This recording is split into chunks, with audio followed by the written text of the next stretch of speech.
I dette afsnit af Barndom på bistand møder vi Stephanie, der er vokset op med en mor på kontanthjælp. I dag skal Stephanie mødes med hendes kontaktperson Signe. Ja, så lige om lidt så skal jeg til samtale med min kontaktperson Signe. Og jeg er bare så bange for, at hun siger op, fordi jeg bare kom sådan til at holde af hende. Og ja, hun er ikke ligesom en mor for mig, men hun er bare blevet ligesom familie. Så ja.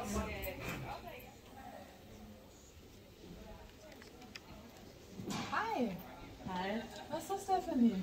Hvad så? Du har fået briller? Ja. Ja, det så jeg godt. Ja. Hvad tænker du, vi skal lave i dag? Vi kunne gå en tur, tror jeg. Ja, gå en tur. Ja.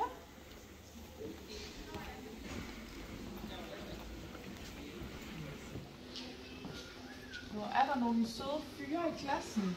Nej. Nå, så der er ikke engang noget, jeg kan snage i, om du har fået en kæreste? Nej. Nå, det var da kedeligt. Nå. Så tiden den går bare med skole? Ja, så det er lidt kedeligt. Ja. Jeg har jo skrevet statusrapport på dig.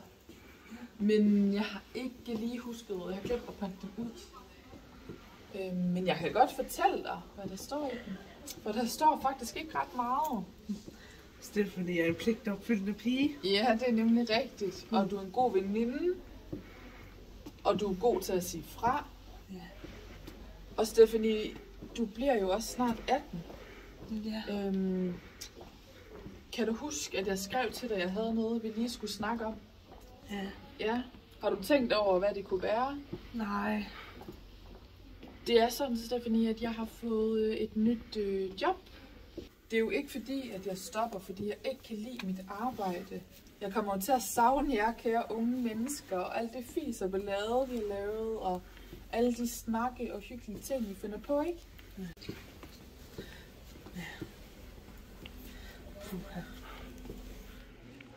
Men det er okay, jeg synes, det er noget lort, faktisk.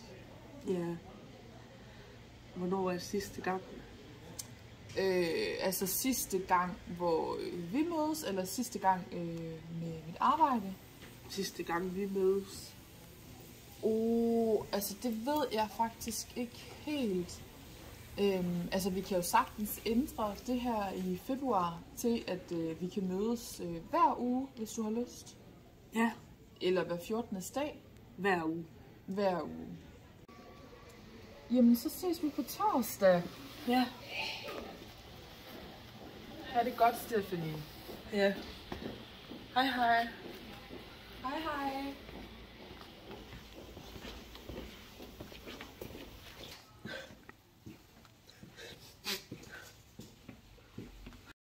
I det følgende afsnit er samtalen mellem Signe og Stephanie blevet omskrevet, så kommunikationen er mere professionel og anerkendende.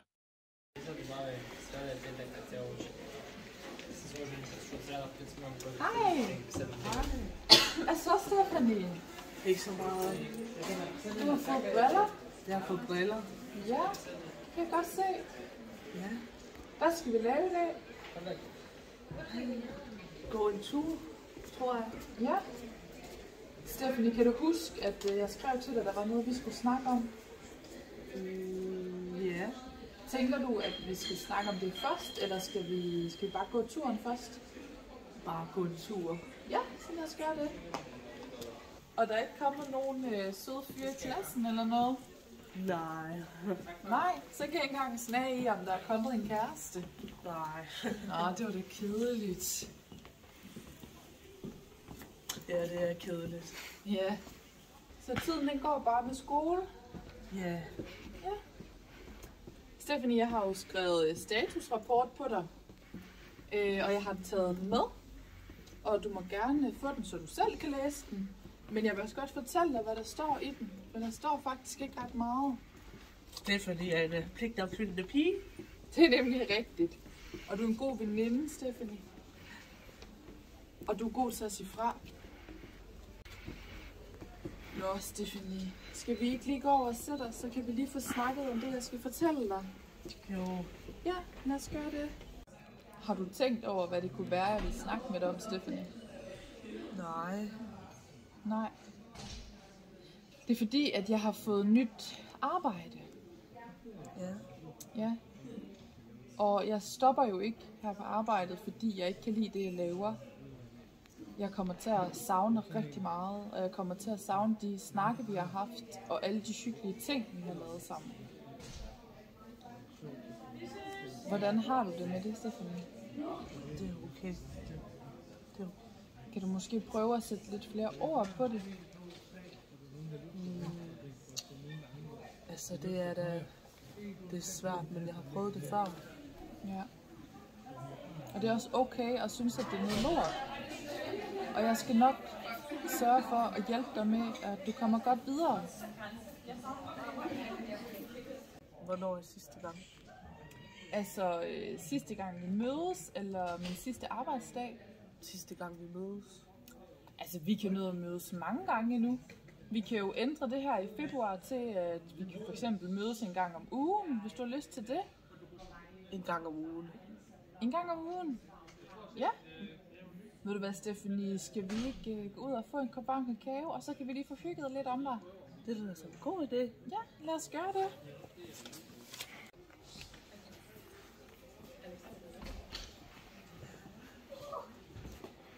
Signe fik hjulpet Stephanie godt videre, og i dag har Stephanie fået en ny kontaktperson, hun er rigtig glad for.